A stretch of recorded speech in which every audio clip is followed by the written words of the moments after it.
Good morning. Hi, I'm Malcolm Nance. Welcome to day 50 of the U.S. Iran war on the Black Man Spy podcast. This is the special, I don't know what to call it. We have the Warcast. Is this like the Cease cast or the Peace cast or the BS cast? Because a lot of BS is flying. Um, Give me a moment to turn on our monitor. A lot of Excuse things are my being language. said and discussed right now that all of us are quite confused about whether there actually is something happening or not. And this is why you come to the Black Man Spy podcast, right? To try to make out, see that. There's the podcast, so it's official, to make out just exactly what is going on. And what we do is we give you intelligence analysis every morning from three professionals, as opposed to the anonymous people on the internet who, or even some of those OSINTers who are out there who are consistently wrong. We give you expertise from the U.S. Danish intelligence community and then cultural intelligence that you need from our other experts. So first, let me introduce Jacob Kaarsbo, Danish intelligence officer extraordinaire, Middle East warfare expert like me, has a lot of experience in the field, and the most popular political intelligence analyst in certainly Denmark and maybe even part of Scandinavia, right? So I don't know. I haven't seen any Swedish ones or Finnish ones pop up. So you're it. Yeah. You're it. I don't know, man. I don't know. I'm here anyway. You're there. Well, I'm surprised that you're here, that you're not What out. else is doing or saying? It's all good, man. Audios. Do I have some good audio here? There you go. Yeah, how you're not out giving some fancy speech or attending some fancy ball or having a private tea with the king, which if that ever happens, you better call my black ass straight over. Okay. Yeah. I'll hire It's an pretty hard executive to get jet. hold of 'Cause our king. I'm But having it with the king.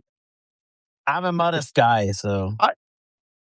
I know he's a figurehead, but he's a really strong figurehead. He seems like an extremely cool guy that having a tea with would be like a blast, right? We'd be starting out with oolong tea, and the next thing you know, it's brandies for everybody and schnapps left and right. And now that I know how Danish schnapps works, right? So Yeah. I'm an expert on that. It's So violent our stuff, man. other analyst is Wajeeh, the gay lion reporting in from Minneapolis, Minnesota. How you doing, Waj? I'm still alive, still kicking. Appreciate being here, and there's a lot to cover today. There's every day I'm like, okay, the BS is over. No, it's not. The BS is nowhere close to It over. gets worse. It gets worse. Malcolm was trying to figure out what to call this. I'm like, this is the shit show.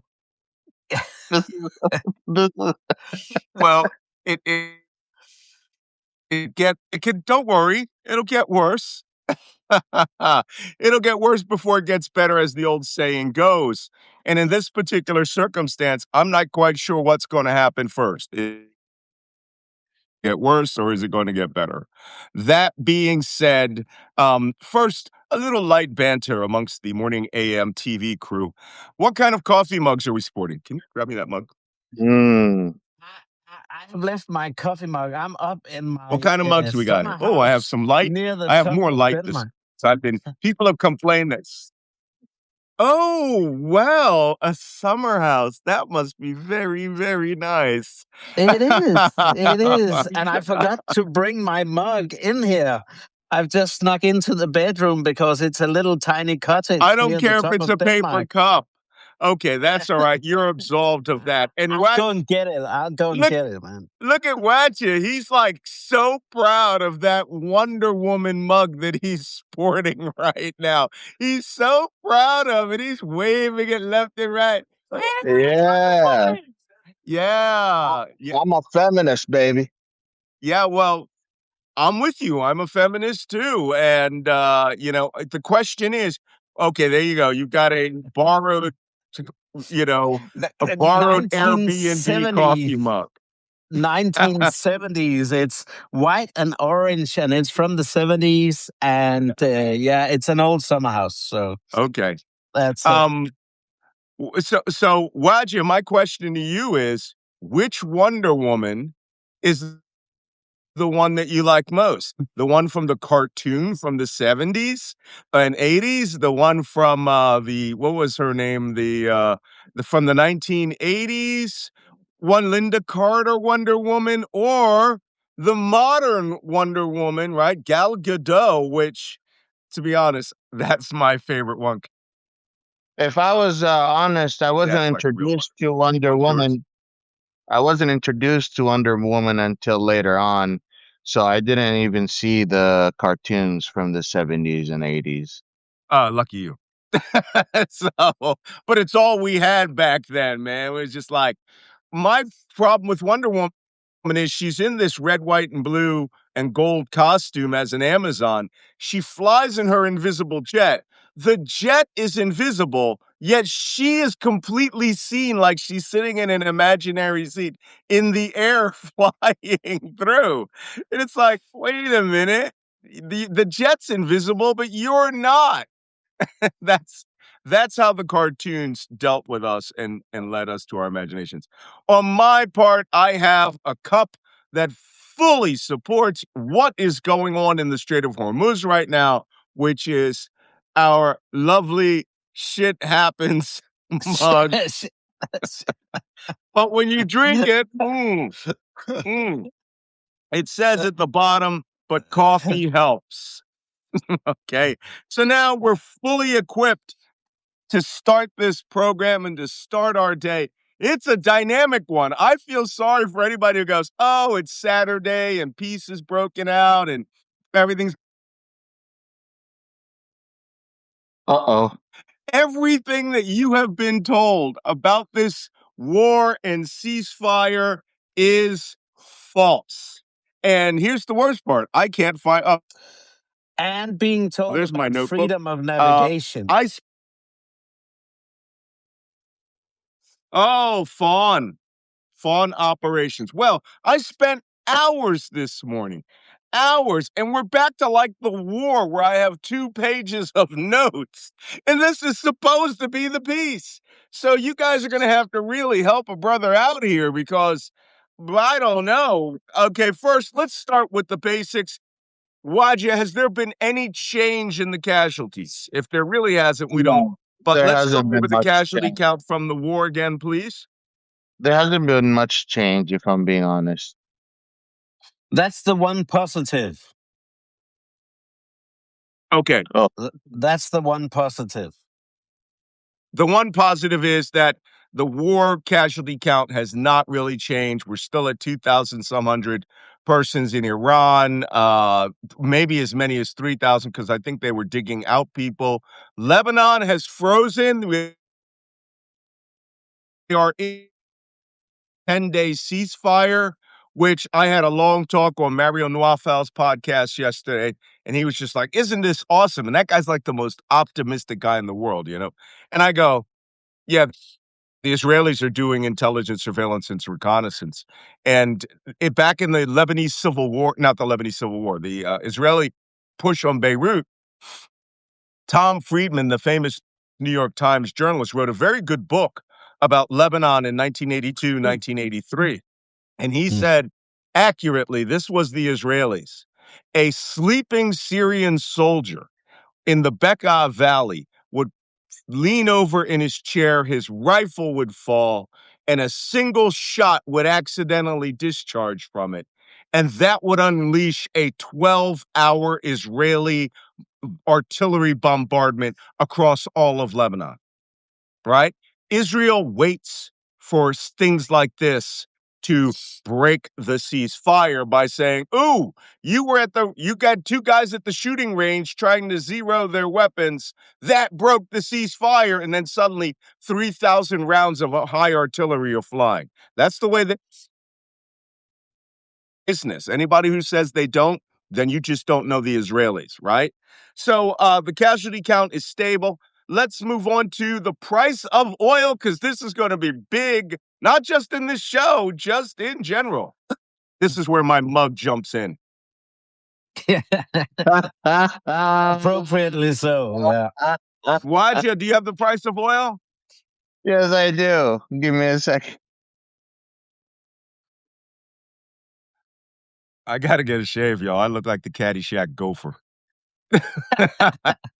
All right, ladies and gentlemen, our WTI today is at Let's 83.85. fetch some oil while we can. Holy cow! Halas, Let's money for buy. Buy your barrel. Hearing the bottom. If you got a chance to buy a barrel of oil, buy it now. No, It is too Fill it on late. Monday. Too late. Too late. That is a $20 drop. Now, I have to admit, a few days ago, I said that WTI would hit 120. It did not. It hit 115, and that was its peak. Now it's crashing because peace, love, and happiness is breaking out. Brent North Sea crude is realistic at 90. Murfan is down to 91. Wow. However, I am still reading the Mr. Global. Dude, that's enough. If you watch Mr. Global on X, poor guy's pulling his hair out because he's like, that's not what the oil is selling for in the Persian Gulf. It is selling 122 to 150. At one point, it hit $200 a barrel for real physical oil that was actually there. So one of the things that he said yesterday that I didn't brief, this wasn't Mr. Global, it was another one. Oh yeah. The International Energy Association said markets are underestimating the impact of this. They are unrealistically overestimating how things are going, and it is going to bite them in the ass. They didn't say that. That's my interpretation. It is going to bite them in the ass in the next 2 months. The IEA also said oil will not return to normal for 2 years. Yeah. That's when the backflows will have been able to fulfill all those contracts. Things are bad. And anybody who's sitting out there going, no, halas, everything wonderful. You are going to, if they're trading on that and spending other people's money, yeesh, that could be interesting. Commentary, gentlemen. But The Malcolm, OPEC you're right. market. The One at a time. IEA should add some spice to their reports by saying it's biting their ass.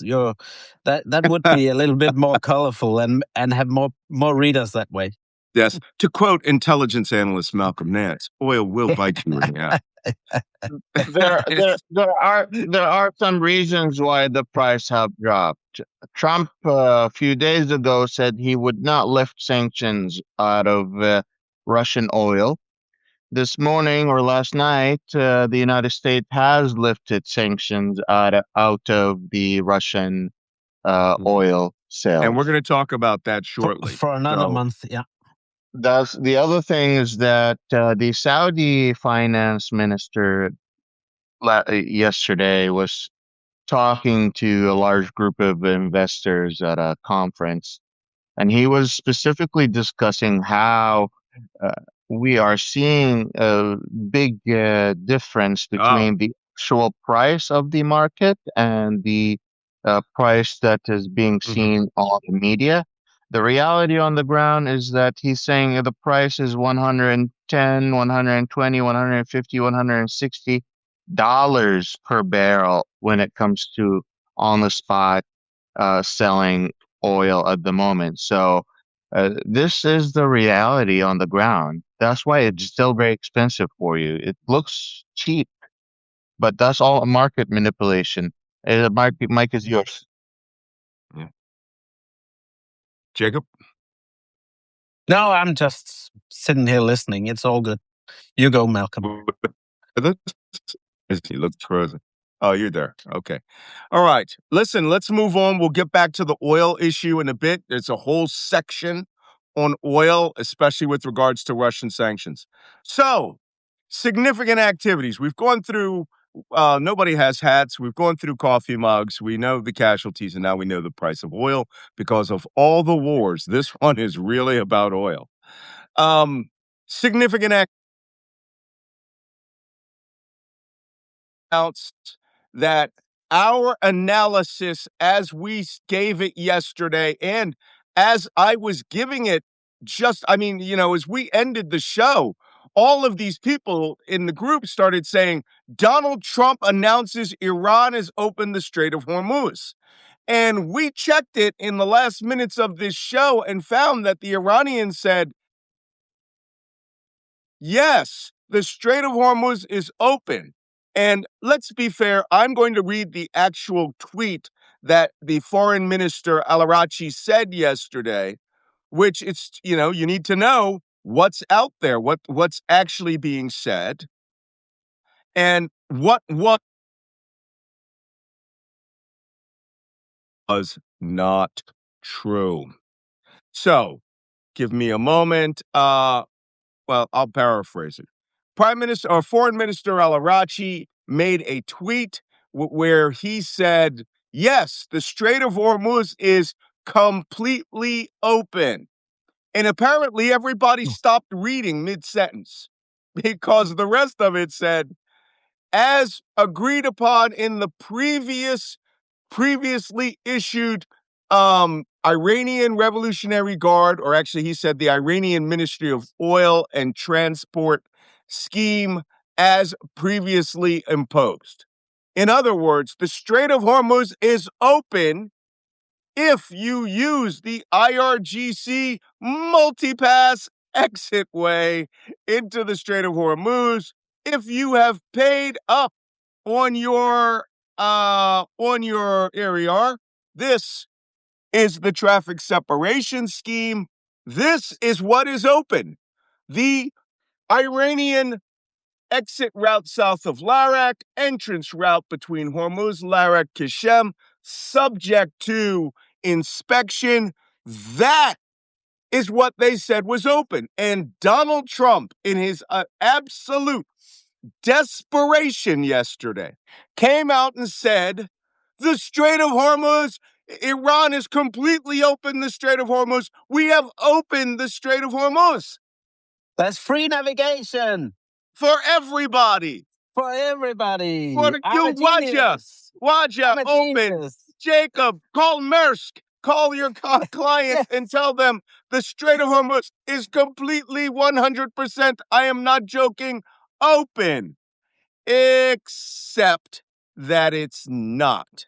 Needless to say, I went through an enormous amount of people coming out and saying that left and right, it's open, ships are flooding into the traffic separations scheme, the old one, and that they're getting out there and they're doing everything. But none of that was true. Not a fucking word of it was true. And now, only just this morning, after I've tweeted and retweeted, read the entire post, right? Read the entire post. People were like, no, everything is great. Too much fine. It's open. Donald Trump says it's open. So, this is almost as bad as the nuclear dust that Donald Trump supposedly has been given. But it's just absolutely bad. So the Iranians, in their infinite wisdom, decided they will troll Donald Trump, right? By broadcasting to every ship that's coming through the Strait of Hormuz this message. Listen to this. Calling on channel 16.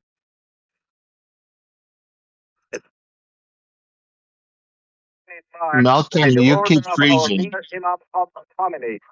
Outside the treaty of some idiots. If you want to pass through the strait, you must ask permission from Iranian settlement. All vessels that have a connection with our enemy will be targeted if they try to pass the Strait of Hormuz out. I'll play it again. So I'll play it again. You can see if you can understand. You can hear it. This is Iranian Stephanie calling on channel 6. The Strait of Hormuz is still closed. We will open it by the order of our leader, Imam Khomeini, not by the tweets of some idiot. We will reopen it by order of our leader, Imam Khomeini, not by the tweets of some idiot. That was broadcast.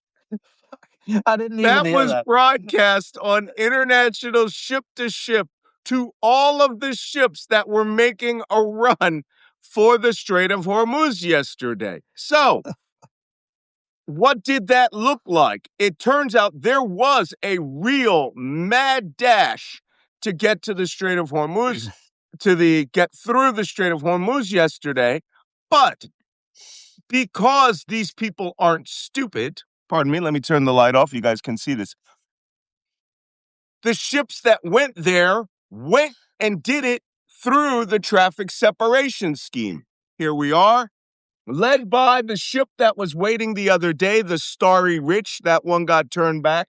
But you see these large group of ships start moving out of the Dubai area. And look, 1, 2, 3, 4, 5, 6, 7, 8, 9, 10, 11, 12. They said there were over 60 ships on the move yesterday. But here's what it looks like, what it looked like as they were accelerated, as they were trying to make their way up. But they were not going here. They were going up through the multi-pass toll booth, right? So here's what it looks like. And then suddenly, all of them start getting turned around right here. 1, 2, 3, 4, 5, 6, 7, 8 made it out. That was the count that Sal Marcagliano had. 8 ships made it out. Now, if you look down here, you're going to see a bunch of very small vessels are hugging the Omani coast, but they are not using the traditional Strait of Hormuz traffic separation scheme because that is still believed to have been mined. So you can go through the lower section down here, all right? And let's play it again. You can see those small vessels coming here. These two here, that ship is the only one that used the old traffic separation scheme. But it may have been a dhow or a small lighter. But none of the giant ships, the MSVs, these tankers, they're all going up there. Most are getting turned back. Why? Because they did not pay the multi-pass toll. Not only that, Iran is authorizing, today they reiterated, they are only authorizing 20 ships per day departure. This sound familiar to anybody? I mean, really, doesn't it sound familiar? Sorry, guys, I'm going to put my phone on Do Not Disturb. London Broadcasting was just calling me. It sounds more or less like nothing has changed to what we've been talking about for a month and a half. Nothing has changed. Nothing has changed. I'm going to go back through my notes. I have here every days of the last 50 days analysis, and I'm going to find the day they imposed the traffic separation scheme. And apparently, that's just now the way it's going to be. Donald Trump was so desperate, and I keep saying this in my television analysis, radio analysis, so I'm not holding out on any of you. Everything we're seeing here we can't see the paddling of the duck's feet below the water, right? But this duck is moving fast, and Trump is absolutely desperate to end this war. Because to be honest, based on what we're seeing now, I think he's got his sights set on Cuba for what he thinks is going to be a Venezuelan-style military operation so that he can finally get the videos of adoring crowds where he comes through on the Pope Mobile and everybody will love him. And he thought he was going to get that with Iran, not happening. So he needs the off-ramp here very quick. So the IRGC said only the traffic separation scheme we outlined a month and a half ago is out there. And that mass breakout, which is what people were calling it, was turned back. And just to make our point, the Iranians did not play games when it came to larger vessels trying to get out of the SOH. Let me find this for you. Here we are. Boop. This is the UK Maritime Trade Organization warning that one of those larger vessels, not the small ones, the Iranians didn't care about dhows and the little Omani little putt-putt boats. One of the larger vessels tried the shallow route. 2 Iranian Revolutionary Guard Corps speedboats came up to it and attacked it But all yesterday. those speedboats have been obliterated, Malcolm. Don't you get it? We can officially call them ghost They've boats. been obliterated. We can call them ghost boats now because apparently they're Phoenix boats. They rise up from the bottom of the Indian Ocean. I've been telling you they had 33,000 small craft before the war started. The stuff that was in Bandar Abbas Port or Qasem Island, that sunk the Navy. Trump sunk the Navy. I'm almost out of coffee here. Coffee is not helping. He's out of coffee.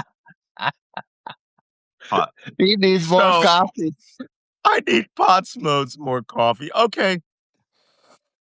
But the IRGC carried out an armed action against one of those vessels yesterday. It was an Indian registered oil tanker.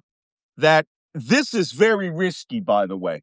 Down there near Musundam, it's very shallow. I have the charts. Hold on. Actually, I think we have an image of it in the traffic separation scheme. You can actually see the actual depth in feet. How shallow it is. Yeah. That area where you see the words inshore traffic zone. See that? Inshore traffic zone. I've been through that on a dhow. That's where you're allowed to go up from like over here in Ras Al Khaimah and then come up to Kaarsbo. And that's where all the small pleasure boats, people on their weekends take their high-speed what is it? UAE $1 million Maserati yachts. They can stay in the inshore traffic zone, but they can't keep going up out of here. And this gets very shallow. I'm trying to find a fathom, 81 feet over here. That's not fathoms. It might be fathoms. So anyway, this is shallow. So an Indian ship came up and tried to do that. IRGC saw them, came down, intercepted them, and opened fire on the ship. Oh, actually, it wasn't one. It was 2. The one that was reported was 1. Okay. So, somebody says we're freezing here. Well, so I'm only as good as my Wi-Fi. So your Wi-Fi anyway, does suck a little bit today, but you look sharp, Malcolm. Okay, my Wi-Fi sucks. Wajeeh, your Wi-Fi sucks. All of our Wi-Fi sucks. And at the end of the show, I'll tell you about my battle with T-Mobile in international data. So anyway, that vessel tried to come through. It got shot at and hit. It was warning shots off of machine guns.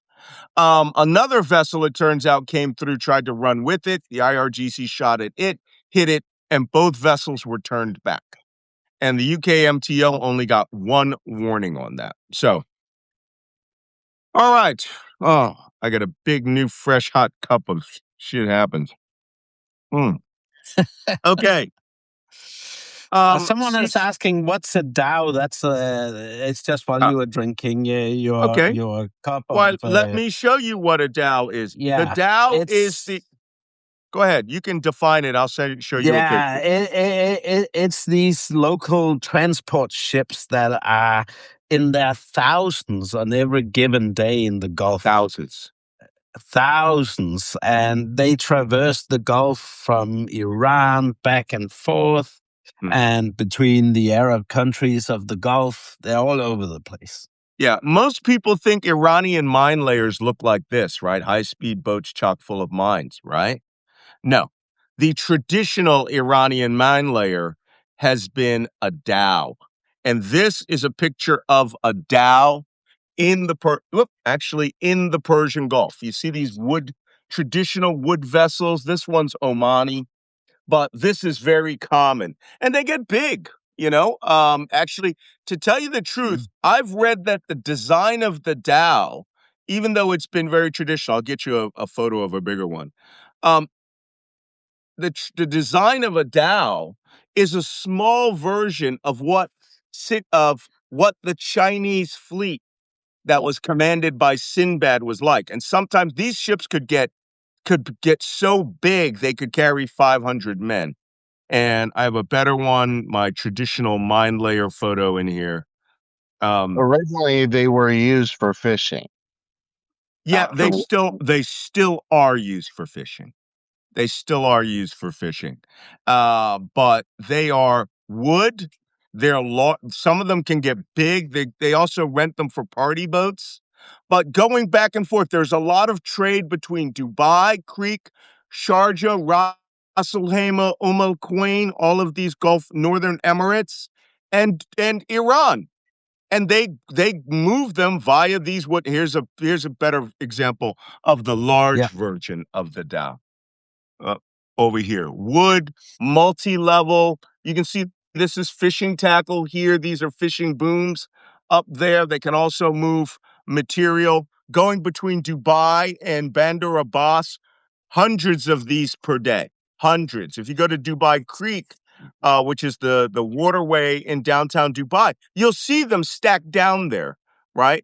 Left and right near the gold suit, right? Hundreds of them. And they've also been used as pirate motherships by the Somali pirates. By the Somali pirates. Yeah, and this is also the traditional Iranian mine layer. This is what they lay mines with, not that little boat that I showed you before with 4 mines.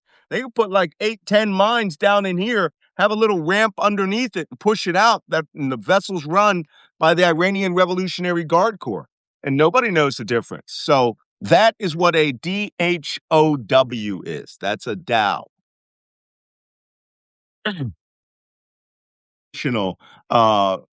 Persian Gulf, actually Middle Eastern vessel. Right. That being said, let's go back. Now we have finished with the significant activities. Let's talk about Donald Trump yesterday. 7 lies in 1 hour. And the first one started as we ended the show. And then more lies started just piling up left and right, where Donald Trump first came out and said, the Strait of Hormuz is open. Halas, no problem. It is definitely not open because, as you can see, I'll put this is some ships. This is a freeze frame of the ships trying to get through the traffic separation scheme. The green lines are the old traffic separation scheme, nobody got through. 8 vessels were authorized to transit by the IRGC.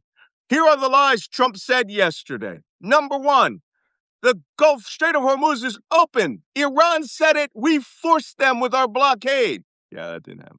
Number 2, the war is over, y'all. I don't know if any of you noticed, but Donald Trump said yesterday, the war, she is over. And we won. It was a stunning victory by the United States over Iran. Okay.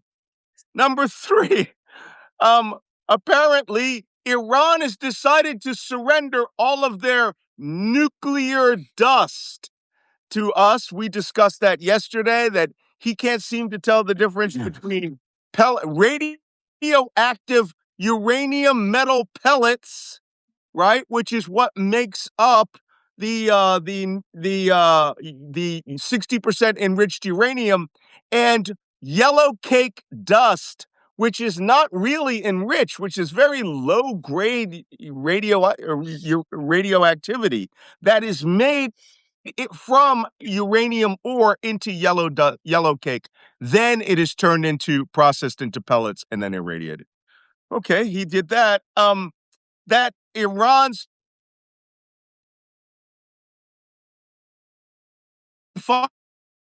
that came from, listen, I know that's true because that came from Barack Ravid. And Barack Ravid is the secret mouthpiece of Trump in the Trump White House.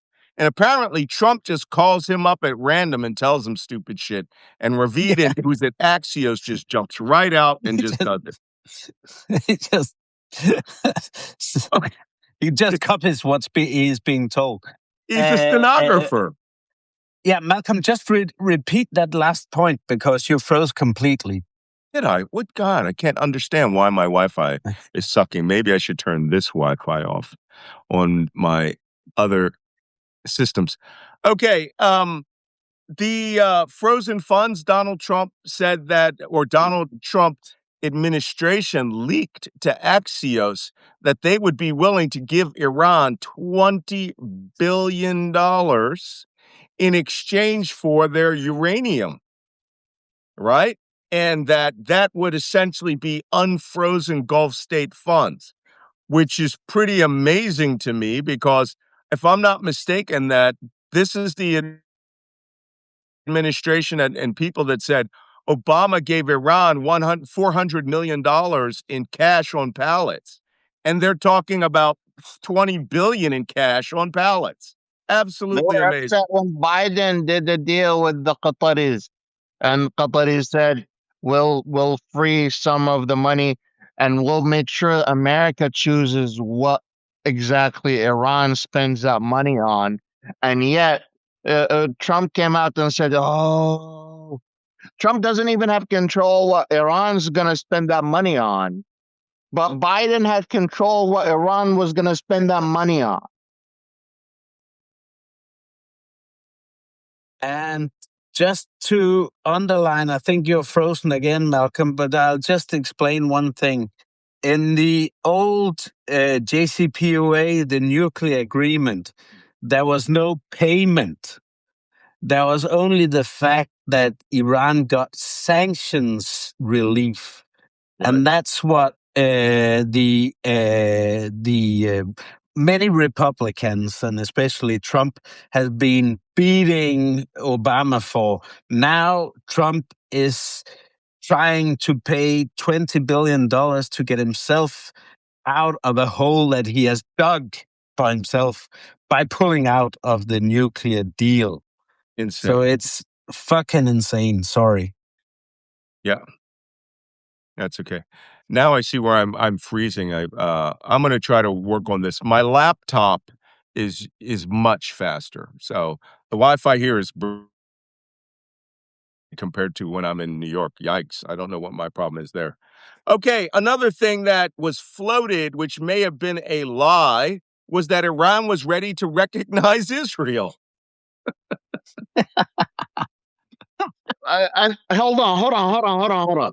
The whole reason Iran was like, hell no, we ain't gonna keep going on with the peace talks and Pakistan, Islamabad, was because Netanyahu raised the phone and called JD Vance and the rest of the group and was like, hey, by the way, while you're talking to the Iranians, make sure that they have to admit and recognize the state of Israel. So Iranians were like, what the fuck are you talking about? That's our, like,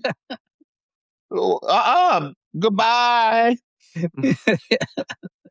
I can't control the stupid. And somebody wrote earlier, there's not enough coffee in the world to handle. Oh, there's another one. You'd need a tanker full of coffee to handle this timeline.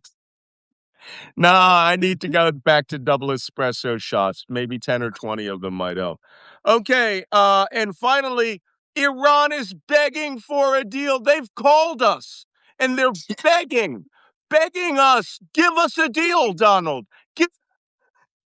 Give us a deal. We want to do a deal with you. What If they're that desperate, why the fuck would you pay $20 billion and all the other shit? It's oh. The Speaker of the House, Galabov, said yesterday 7 lies in 1 hour, and he them like lie, lie, lie, lie, lie, lie, lie. Next, Trump yesterday, of course, said this famous quote: "I made it calling me, begging me to help, but I said you should have helped us 2 months ago." 10 minutes later, the government of Spain released a message saying, "We have received no such call."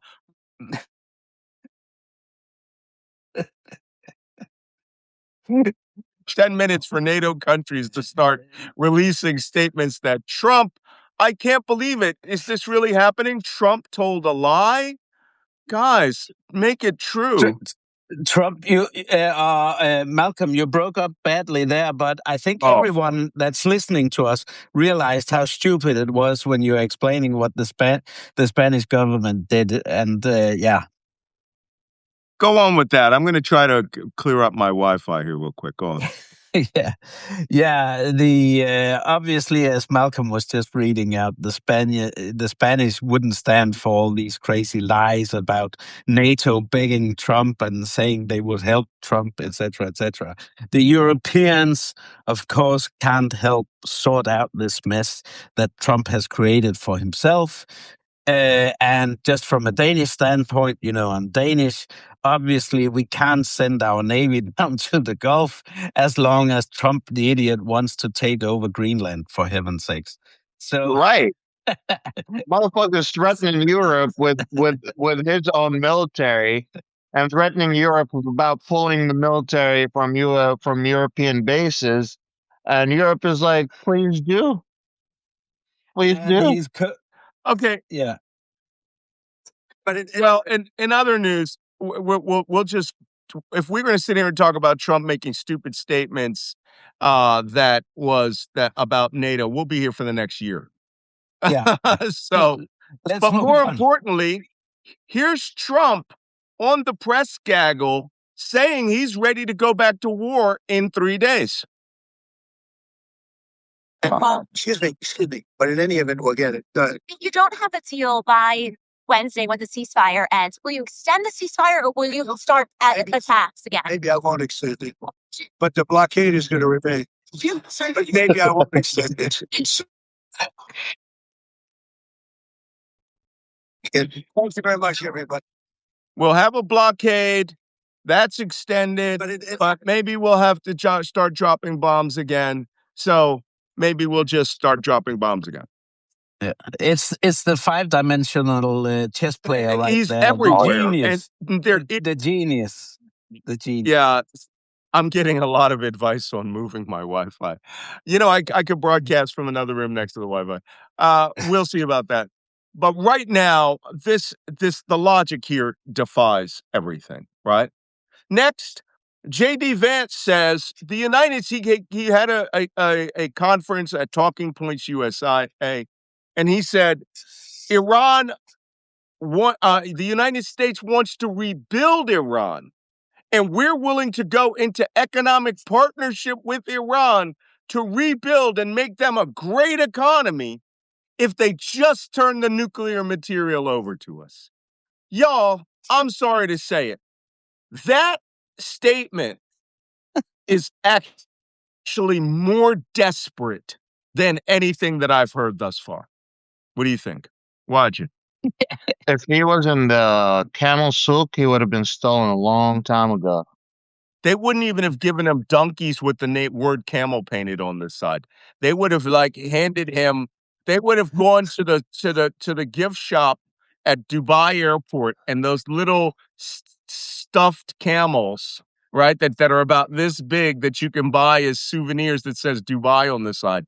He would have received a box about this big, and they would have said, "Here's your 100 camels," right? Then it's like, well, you didn't say they had to be real or alive, and we gave you a nice memory. I mean, this is But amazing. but remember, this is Trump's master negotiator that he's sending to that he sends to do deals with the Iranians in Islamabad. I think the Iranians are pretty happy about that. Oh, yeah. Well, Mr. Dumbass. hold on. Keep your shirt on. There's more. Besides the fact, I want to talk about two things. One, the USS Gerald Ford is passed down into the Red Sea again for us to start preparing to take on the Houthis if it gets to that. Or it may give the USS Abraham Lincoln a spell because they've been on station for almost 60 days. And I don't know where they would go for port visit, Mumbai, but we would have to see. Yeah, Wajeeh. I want to ask you a question because I talked about it in my own Q&A, but a lot of people have questions about the fatigue that soldiers already have on the U.S. carriers that have been deployed for more than 200 days, and how being deployed more than 200 days at sea is already too much.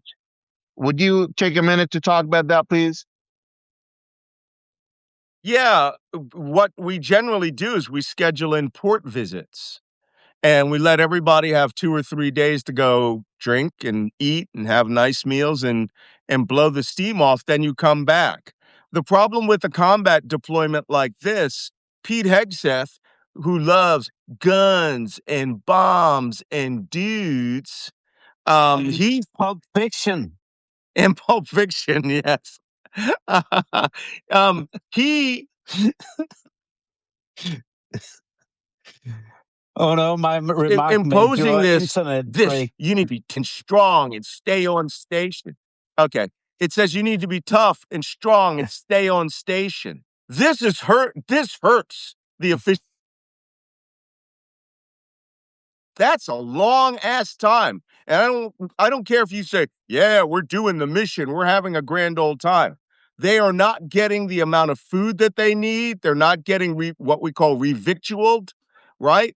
They're not, because the distances that has to come. It would usually come from the Persian Gulf, not coming from the Persian Gulf. It has to come now from India or Malaysia, Indonesia, someplace that has large quantities of food that they can sell to chandlers, right? That meets U.S. Navy standards.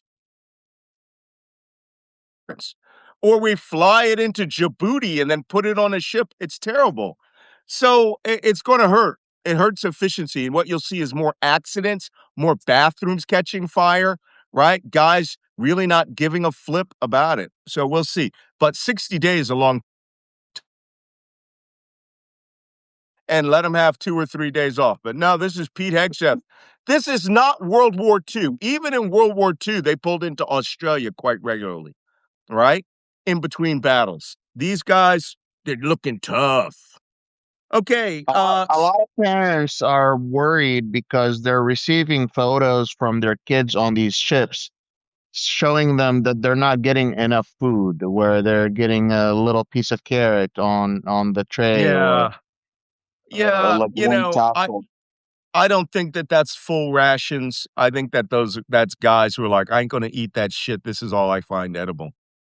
They're funny, sailors suck sometimes. They can be jokey.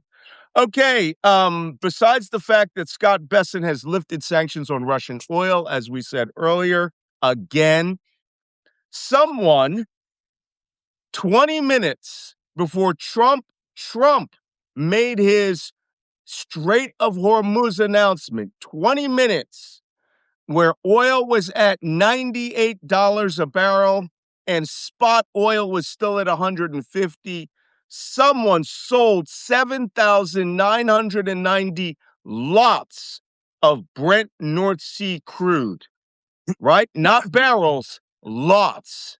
A lot could have been 100 barrels per lot, right? Like 700,000 barrels. 20 minutes before Trump made his announcement on the helicopter. And they made, are you ready for this? $760 million.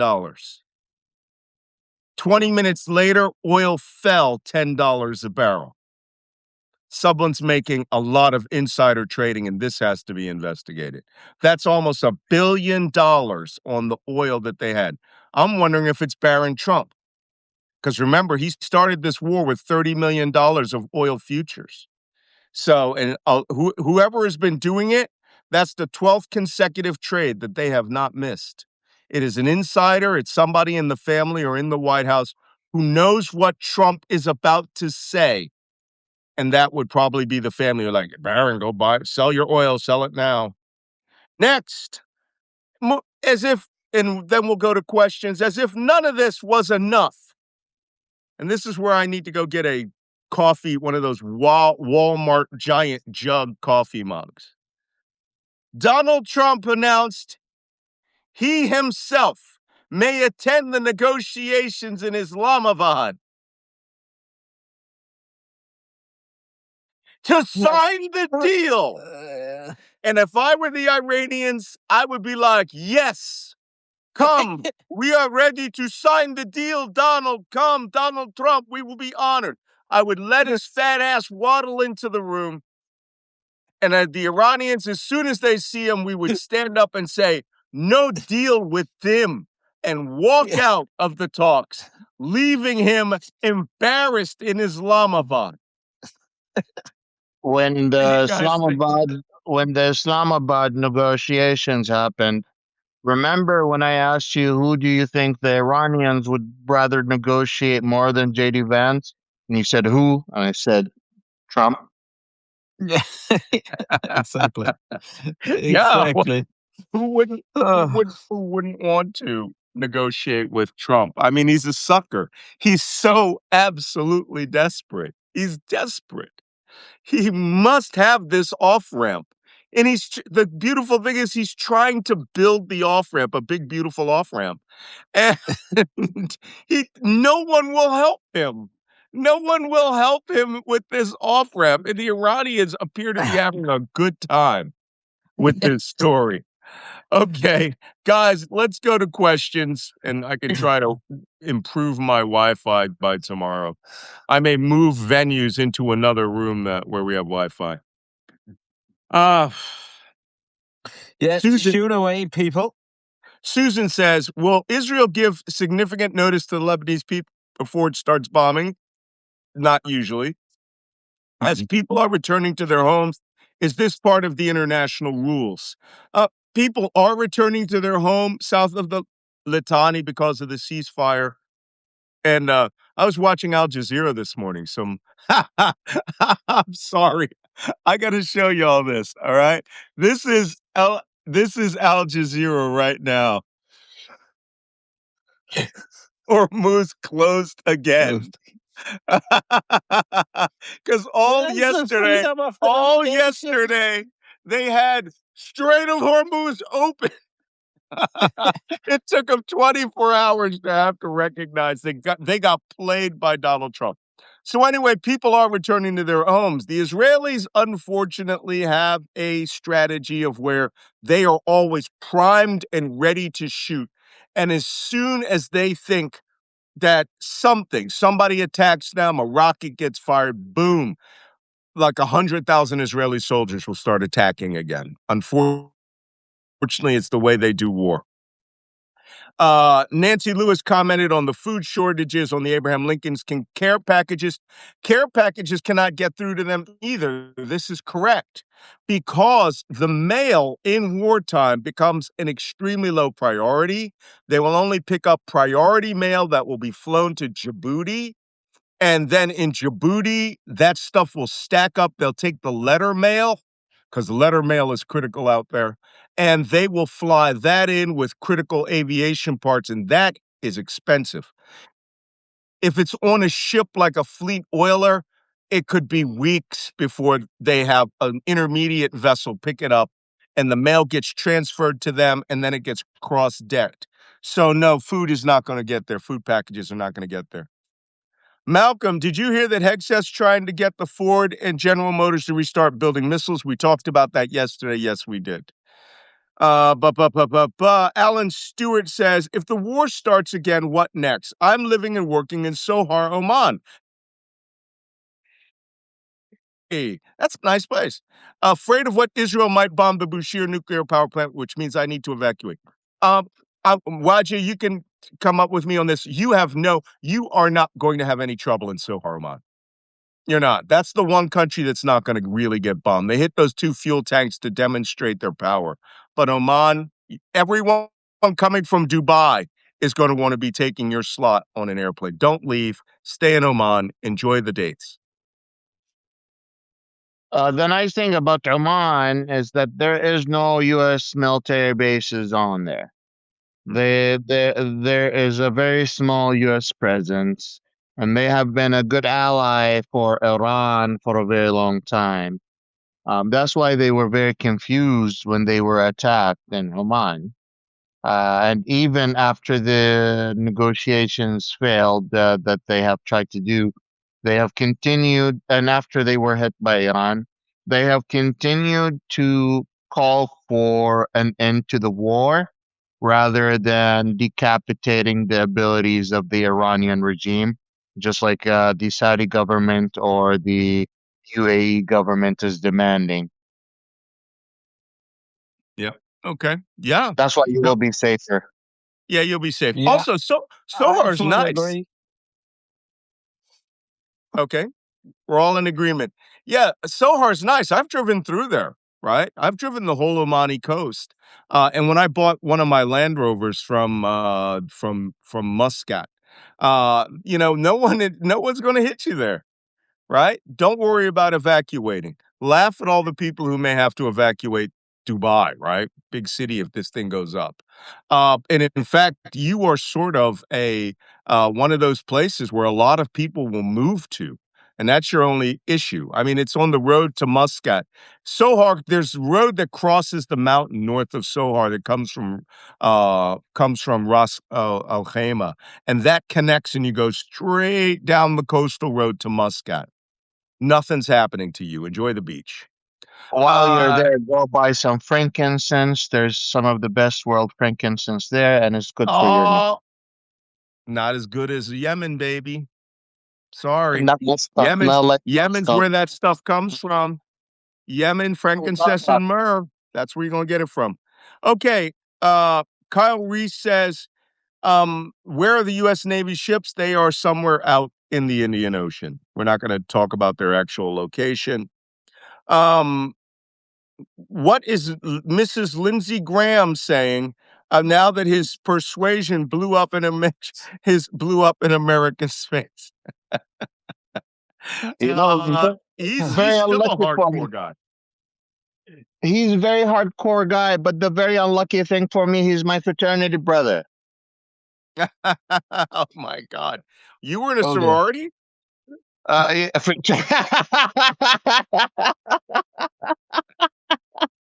Maybe he was like the ladies' booster club of your fraternity. Oh my God, we all make fun of him, though. We all make fun of him. Carl Reese asked, "What's the longest you have been underway consecutively?" That's an interesting question because I borrow ships. I'm not permanently assigned to them, but I did ride the USS America from Norfolk, Virginia, and then go through sustained attacks against Bosnia. So I'd say maybe 65 days, about there. It's pretty long. But we were having so much. I mean, we left from Norfolk. And we were in the Adriatic Sea, right? And so the food we were getting was just world class, right? I was in the chief's mess on an aircraft carrier, and they had lobster every week because we would purchase the lobster. Boats would, U.S. Navy ships would bring it over to us while we were in flight operations, and then it gets brought over side by side. So, and they would drop the food. You could have in the Adriatic Sea, all your food's coming from. It's coming from Italy. It's coming from Central Europe. I mean, you're getting great food. Indian Ocean, where every country hates you, it's going to suck. It's just going to suck. Okay, one more question. For Jacob, what do you think about the visit meeting with Finland's Prime Minister, with Prime Minister Carey in Canada this past week? This is really about Greenland and the North Atlantic Alliance. I have to pass on that one because I haven't seen anything on it. The Finns are a core part of the Nordic enhanced cooperation in NATO, and with Canada also supporting clearly and also establishing their diplomatic bridgehead in Greenland, etc., etc. That is also a very important connection. But I haven't seen anything concrete. You may also know that the Canadians and the Carney government have switched away from F-35s and have signed contracts with the Swedes to start Gripen production and purchase and production in Canada. So, there's more and more cooperation between the Nordic countries and Canada, and that's got to do with the Arctic presence also. Okay. Hey, Alan Stewart, I didn't answer his question quite accurately. He lives in Sohar. He says he's afraid Israel might bomb the Bushehr nuclear power stations, which means I need to evacuate. Bro, if that happens, I will be having an emergency all hands discussion. If it happens, if I tell you to leave, okay, it's time to leave. Worse, you have the Baraka nuclear power plant on the southern side of Abu Dhabi. So it's not like nuclear power plants aren't all around you. They are. Don't worry about them in bombing Bushehr.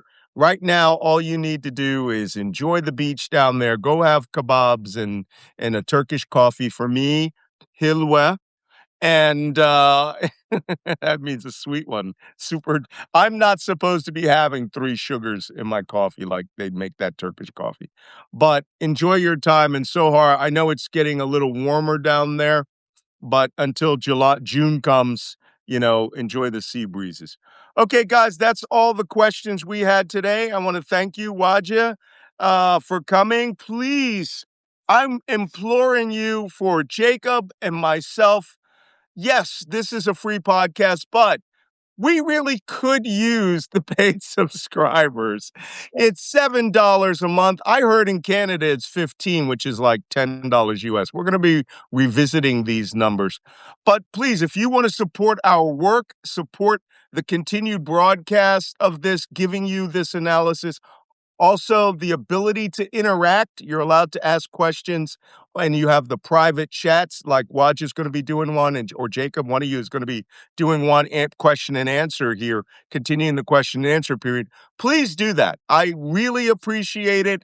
I do have 3 different categories. We are modifying the highest category, which is an annual one, which is, we call it Circle of Spies. And that one is going to have face-to-face meetings. That one will have dinners with Malcolm. You can come up to upstate New York and get a hotel room and hang out and walk the dogs, But more importantly, it becomes very private. And I actually have a lot of people that ask me for private briefings. So, you can do that, but do it only if you really can afford it. And if you really would need this information and you want to be part of this community, because I'm reading the community comments. You guys are having a grand old time down there. That's great. And I'm glad that some of you even interact and help each other out with the understanding of this. So thank you very much. Lizzie Claiborne says, Trump speaking. I don't want to hear anything else for today. Okay. We don't have time for more crazy. All of us have lives. So I finally got physical therapy after my fall in Greenland, and I feel 100% better. And I have my second PT thing this afternoon. So be careful around ice. It was a 1-inch cube of ice that I slipped on a steep road. So, be careful out there. Go have a good day. Do not doom scroll. listen, if you want to talk to Wajeeh and read analysis with Jacob, go ahead, you guys. But don't worry about this. We will brief you all tomorrow on what's going on. All right? Wajeeh, If Jacob, if you're bukra, watching this on inshallah. YouTube, if you're watching this on YouTube, you're watching a recording. Please go Yes. to Welcome Lance's account and subscribe, like, and share. And if you want to participate with us live, that's where we're at on Substack. And if you are watching the recording, make sure to also subscribe. Thank you very much. Okay. And I'd just like to say, as you know, as many of you know, I'm on my way to Ukraine. So whether I I'll forgot be able about to that. log on for the next couple of days, we'll see. I'll let you know, Malcolm and Wajeeh. But I'll be a bit on off for the next few days. But I'll shoot some messages and try to log on at this hour. I'm glad you mentioned that. Yeah, I'm going to hook you up with Phil Ittner, and you and I may do a Phil Yeah. Ittner show. And would you? Exactly. And I need you to inventory my gear bag that's in his house. It's been his house for like 4 years. So, and the only time he sees me is when I show up in Ukraine. I go, "Hey man, where's my gear bag? My helmet, my armor?" You know, and Yeah. he's just like, "Yeah, I'm like your personal closet."